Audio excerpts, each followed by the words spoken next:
Hello बच्चा party लोग, कैसे हैं आप लोग। उम्मीद करते हैं बहुत अच्छे होंगे और मन लगा के अपना पढ़ाई कर रहे होंगे। तो आपके जानकारी के लिए बता दूं कि ये क्लास 10वीं का 30 डे का सीरीज चल रहा है, जिसके अंतर्गत ये वादा किया गया कि जितने भी आपके एग्जाम में क्वेश्चंस आने की संभावनाएं हैं या जो आएगी, एक भी क्वेश्चन आप छोड़कर नहीं जाओगे जब अगर आप 30 डे का सीरीज देख लेते हो। तो आज डे हम लोग का 7 है, यानी कि 30 डे में हम लोग का ये 7 डे है, यानी कि 7वां दिन है। तो आज का हम लोग का इंपॉर्टेंट क्वेश्चन है बायोलॉजी यानी कि जीव विज्ञान से संबंधित।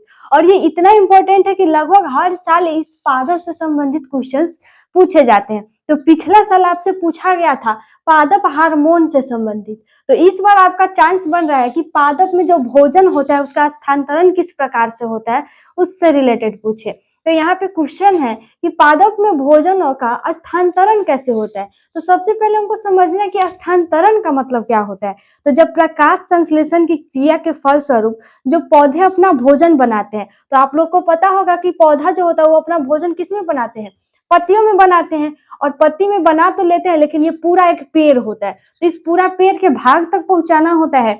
तो वही प्रश्न पूछ रहा है कि अगर पौधे में भोजन का निर्माण होता है तो कैसे पूरा ऊपर से नीचे तक पौधे के पूरे शरीर में जाता है, उसके बारे में समझाइए।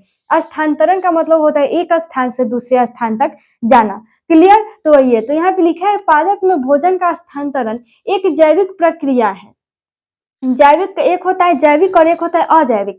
जैविक का मतलब वैसा प्रक्रिया जो सजीवों में हो, जिसमें सजीवों के लक्षण पाए जाए, उसे बोलते हैं जैविक। और अजैविक जो निर्जीव हो उन्हें बोलते हैं। तो पौधा हम लोग पढ़े हैं, पौधा क्या है, एक जैविक है। और इसमें जो भोजन बनाने की जो पोषण की प्रक्रिया होती है वो स्वपोषी होती है। क्यों? क्योंकि ये अपना भोजन स्वयं बनाते हैं, किसी और पे निर्भर नहीं रहते। अगर आपने प्रकाश संश्लेषण से रिलेटेड नहीं देखा क्वेश्चंस की कौन सा आएगा, तो डिस्क्रिप्शन में लिंक है, जाकर जरूर देख लीजिएगा। ठीक है। तो यहाँ पे जिसमें पौधे द्वारा पत्तियों में बनाए गए भोजन को पौधे के अन्य भागों में पहुंचाया जाता है। कहने का मतलब है जो पादप में जो भोजन का स्थानांतरण होता है वो जैविक क्रिया है, यानी कि सजीवों का लक्षण है वो।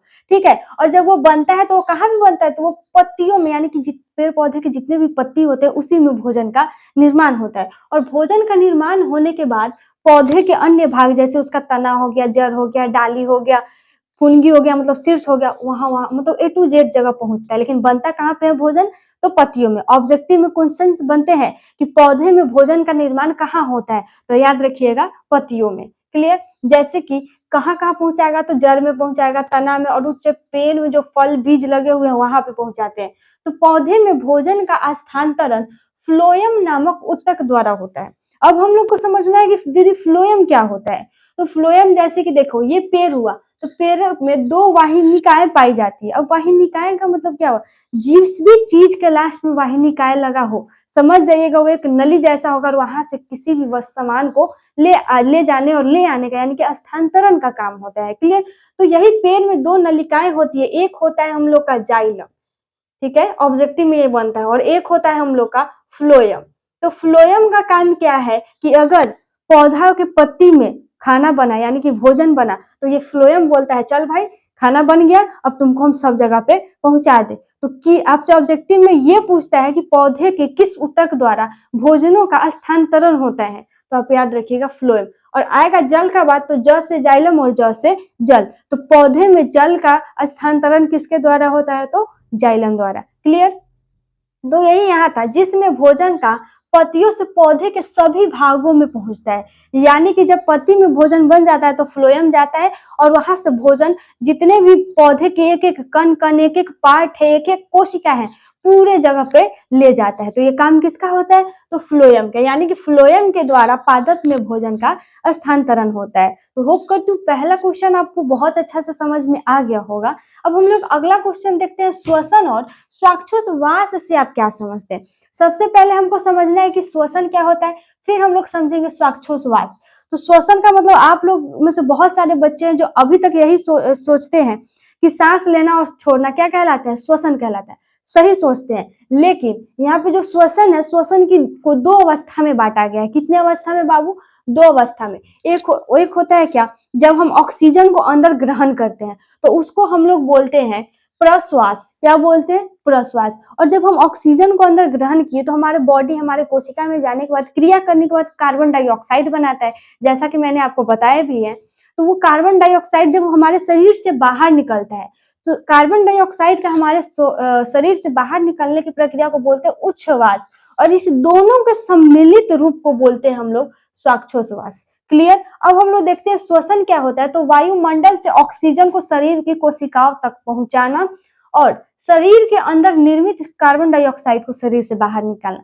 यानी कि जब हम लोग ऑक्सीजन को हमारे शरीर में पहुंचाना और उसके बाद हमारे शरीर में निर्मित कार्बन डाइऑक्साइड को बाहर निकालने की क्रिया को हम लोग क्या कहते हैं? श्वसन। और अगर आपसे पूछा जाएगा कि श्वासोच्छ्वास क्या होता है, तो प्रश्वास और उच्छ्वास के सम्मिलित रूप को बोलते हैं श्वासोच्छ्वास। क्लियर? तो होप करती हूँ ये दोनों क्वेश्चन आपको अच्छा से समझ में आ गया होगा। अब हम लोग देख लेते हैं अगला क्वेश्चन। तो अब हम लोग अपना अगला क्वेश्चन देख लेते हैं, और वो अगला इंपॉर्टेंट क्वेश्चन है हम लोग का उत्सर्जन से संबंधित।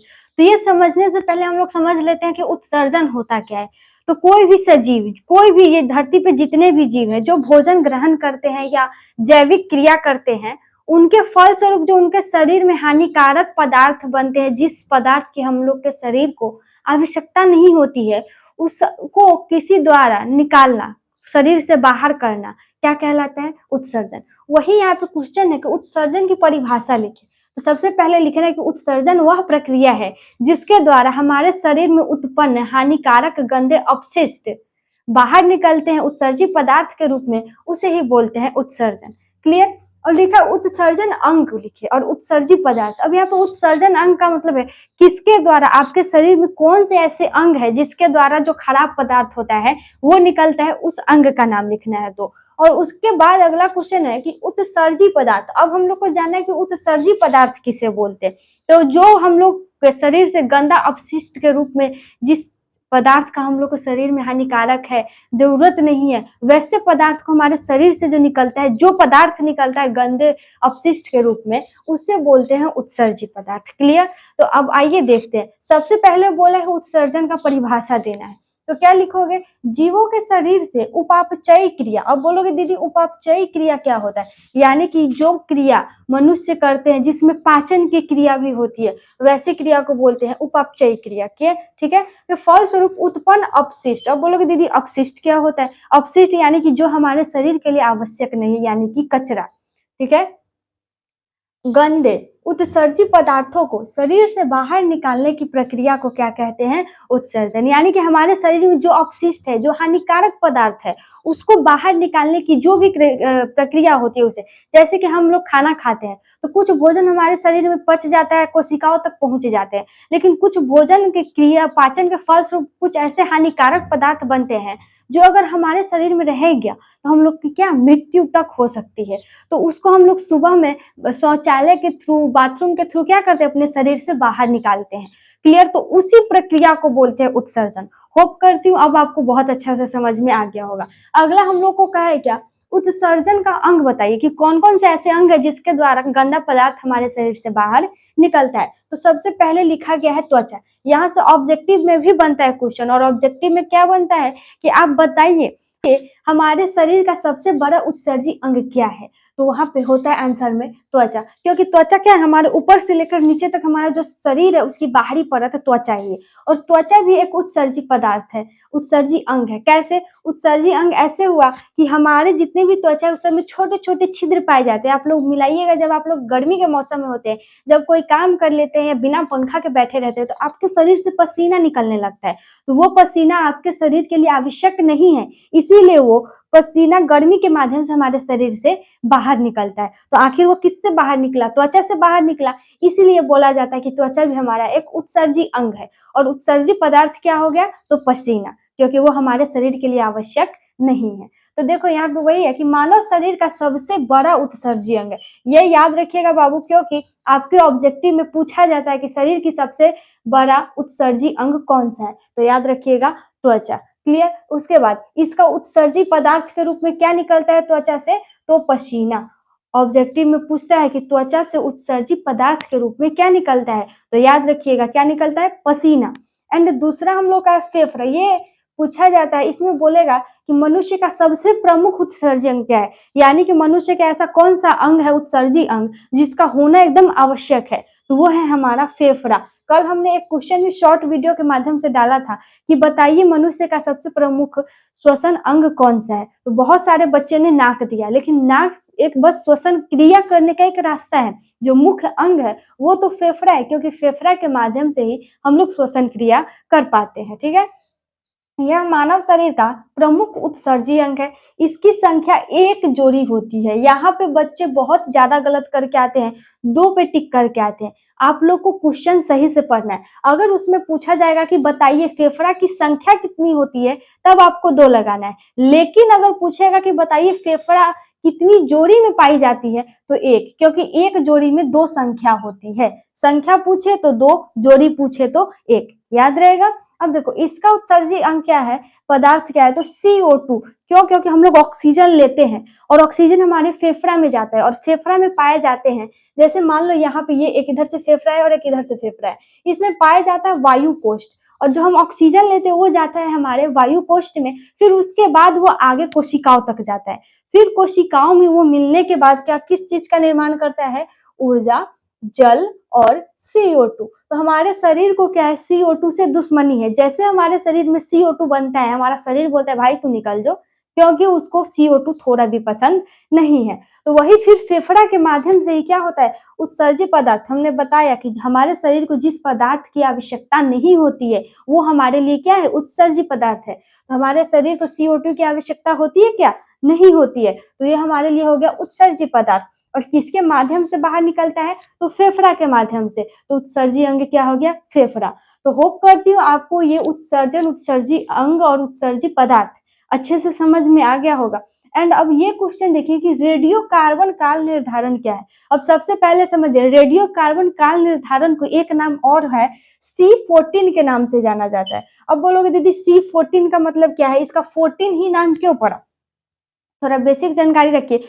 हमारे शरीर में पाई जाती है कार्बन 12 और कार्बन 14, लेकिन जब हम मर जाते हैं तो क्या होता है, कार्बन 12 हमारे शरीर में वैसे ही रहता है, लेकिन कार्बन 14 क्या होता है, धीरे धीरे धीरे धीरे हमारे हड्डियों से, हमारे शरीर से कम होने लगते हैं। तो इसीलिए इसका नाम पड़ा कार्बन 14, क्योंकि अगर हम लोग का शरीर खत्म हो गया लेकिन उसकी हड्डियां जो होती है वो बची रहती है, तो जो वैज्ञानिक होते हैं वो कार्बन 14 पद्धति से क्या करते हैं, कुछ प्रक्रिया करते हैं और उससे पता लगाता है कि हमारे शरीर कितना साल पुराना है। जितना कम कार्बन 14 हमारे शरीर में होता है उतना पुराने हम लोग का हड्डी होता है। क्लियर? तो इसीलिए इसका नाम पड़ा कार्बन 14, क्योंकि कार्बन 14 हमेशा घटता रहता है। कार्बन 12 इसका नाम क्यों नहीं पड़ा, क्योंकि कार्बन 12 जैसे कि वैसा ही रहता है। तो वही लिखा है, यह एक वैज्ञानिक विधि है जिसका उपयोग प्राचीन पुरातत्व हड्डियों आदि का उम्र जानने के लिए किया जाता है। मतलब कार्बन चाहे रेडियो कार्बन काल जो है, यह वह प्रक्रिया है जिसके माध्यम से यह पता लगाया जाता है कि हमारा शरीर कितने वर्ष पुराना है, या कोई पुरातत्व मिला तो वो कितने वर्ष पुराना है। तो होप करती हूँ ये दोनों अच्छा से समझ में आ गया होगा। अब हम लोग आज का लास्ट और आखिरी क्वेश्चन देख लेते हैं। तो अब हम लोग अपना लास्ट क्वेश्चन देख लेते हैं, उसके बाद करेंगे वीडियो को समाप्त। तो आइए लास्ट क्वेश्चन हम लोग देख लेते हैं, जो कि बहुत ज्यादा ही इंपॉर्टेंट है। ठीक है, क्या है, समजात अंग क्या होता है। यहाँ पे नाम से ही पता चल रहा है, समजात, यानी सम मतलब होता है एक जैसा, जात मतलब जाति ही, वर्ग होता है, यानी कि जिसके अंग एक जैसे हो। वैसे प्राणी जिसका जो दिखने में तो एक जैसा हो लेकिन सबका कार्य अलग अलग हो, उसे बोलते हैं समजात अंग। तो देखो यहाँ प्राणियों के शरीर के ऐसे अंग जो उसकी उत्पत्ति एवं संरचना समान होती है लेकिन उनका कार्य अलग अलग होता है। जैसे कि मान लो एक हो गया आपका पक्षी, एक हो गया पक्षी में कौवा, और एक हो गया चमगादड़। दोनों के पास पंख है लेकिन दोनों के पंख के अलग अलग कार्य हैं। क्लियर? वैसे ही मान लो मनुष्य का हाथ, तो सभी मनुष्य के पास हाथ है लेकिन सभी मनुष्य अपने हाथ का अलग अलग उपयोग करते हैं। जैसे कि शिक्षक होते हैं तो वो अपने लिखने का काम करते हैं, स्टूडेंट होते हैं वो भी लिखने का कार्य करते हैं, लोहार होता है वो लोहारी का काम करते हैं। यानी कि सबके पास हाथ है, सबका एक जैसा ही शरीर का बनावट है लेकिन सबका कार्य अलग अलग है, वो वैसे को बोलते हैं समजात अंग। ठीक है, जैसे में हो जाएगा मनुष्य का हाथ, पक्षियों का पंख, चमगादड़ का पंख, ये सब। क्लियर? तो ऐसे को बोलते हैं समजात। अब अगला एंड लास्ट क्वेश्चन देखिए, जैव विकास क्या होता है। तो आपके लिए क्वेश्चन है जिसका कमेंट बॉक्स में आप लोग आंसर देना कि हम लोग का पूर्वज कौन था। इसका आंसर आपको कमेंट बॉक्स में देना है। तो जैव विकास का मतलब हुआ हम लोग का पहले पूर्वज थे, उनके बाद धीरे धीरे क्या होता है परिवर्तन। जैसे कि मान लो अभी आपके फैमिली में है, आपसे आप हो, आपसे आपके पापा है, आपके पापा से आपके दादाजी है, और आपके दादाजी से कभी आपके पर दादाजी भी हुआ करते थे। तो आपके पर दादाजी के टाइम में कुछ अलग नियम कानून आपके घर के रहे होंगे, फिर आपके दादाजी के टाइम में थोड़ा उससे मॉडर्न हुआ होगा, आपके पिताजी के टाइम में उससे थोड़ा और ज्यादा मॉडर्न हुआ होगा, और अभी उससे भी ज्यादा फिलहाल जो मॉडर्निटी है वो चल रहा होगा। यानी कि धीरे धीरे क्या होता है, जो हम लोग का पूर्वज है उसमें विकास होता है, क्रम की तरह कि कितना परिवर्तन हुआ है, कितना डेवलप हुआ है, उसी के क्रम को अध्ययन करना क्या कहलाता है, जैव विकास। यहाँ लिखा भी है, जीव विज्ञान की वह शाखा जिसमें पौधों की उत्पत्ति या मनुष्य की उत्पत्ति, उसके पूर्वजों का इतिहास तथा समय उनके क्रमिक परिवर्तन के अध्ययन करना ही जैव विकास कहलाता है। यानी कि जितने भी सजीव है उनके जो पूर्वज थे, और उस पूर्वज से धीरे धीरे कैसे उनका जो पीढ़ी दर पीढ़ी जो डेवलपमेंट होता है, जो विकास होता है, उसी विकास के अध्ययन करने को ही क्या कहते हैं, जैव विकास। तो होप करती हूँ ये दोनों क्वेश्चन भी आपको बहुत अच्छा से समझ में आया होगा। वीडियो अच्छा लगे तो वीडियो को लाइक करके चैनल को सब्सक्राइब जरूर कीजिएगा। मिलते हैं नेक्स्ट वीडियो में, तब तक के लिए take care, bye bye and धन्यवाद।